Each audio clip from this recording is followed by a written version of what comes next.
Bonjour, j'espère que vous allez bien, Mathilda Ancora. Alors, nous sommes le 8 mars 2021 et c'est la journée internationale de la lutte.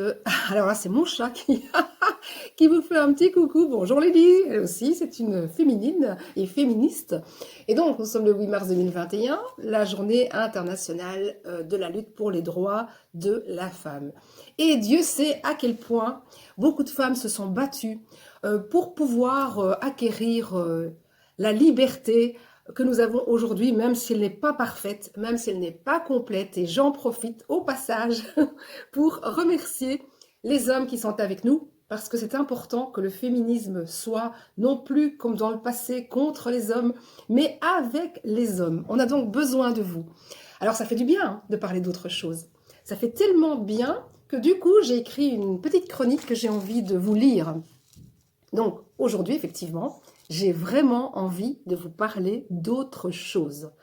En fait, je vais vous raconter n'importe quoi. Quelque chose d'incohérent. Mais vous avez l'habitude depuis un moment, non?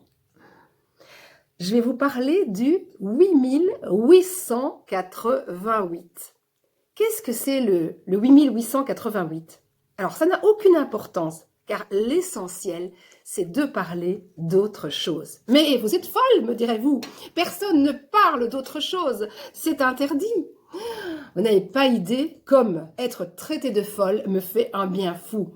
Insultez-moi, adulez-moi, déroulez-moi le tapis rouge, jaune, vert ou même orange. Faites ce que vous voulez, mais je ne veux plus vous entendre parler de cet intrus qui pollue notre vie depuis un an. Ce qui m'importe, c'est que nous commencions tous ensemble à regarder dans une autre direction. Le 8888 par exemple. Mais vous allez me dire que j'ai choisi de vous parler d'un chiffre, et en plus un chiffre 8 qui a deux boucles qui vous font penser à deux bulles. Et qui dit bulle pense à quoi? À bulle de savon ou de champagne, bien entendu.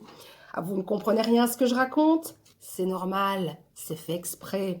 C'est une stratégie pour que soit vous alliez vous recoucher, soit vous décidiez d'y adhérer d'épuisement. Vous avez l'habitude maintenant, non?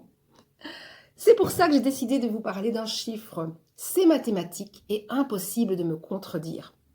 Néanmoins, énumérer le 8888 me fait un bien fou. Ça m'emmène ailleurs. Ça met mon cerveau au repos. Il décompresse. Il est heureux qu'on lui parle enfin d'autre chose. Je ne sais pas vous, mais moi je suis arrivée à un point tel de saturation que même avoir des conversations stupides me fait du bien. Essayez. Non seulement ça fonctionne, mais on devient tous tellement cons à force d'isolement que même dire des conneries aujourd'hui nous rend intelligents. Bon, allez, je vais être sympa. Je vais vous donner un petit truc qui va vous aider à décompresser. Dès que vous êtes face à un discours qui vous emmène dans la peur, pensez 8888. Dites-le à voix haute. Sortez de votre bouche quelque chose d'inhabituel. Ça peut être 7777 aussi. Ce n'est pas compliqué à trouver un chiffre. Il suffit de taper chiffre sur Internet. Ah, ouais, enfin, c'est peut-être pas l'idéal. Hein. Mais bon, ça ne reste toujours qu'un chiffre. Tout comme votre âge, ou les heures qui défilent, ou encore les euros que vous payez chez votre psy. Je suis sûre que quand on vous bassine les oreilles avec les chiffres qui augmentent, qu'en vous concentrant, vous arriverez à les associer, par exemple, à des billets de banque. C'est efficace, c'est gratuit.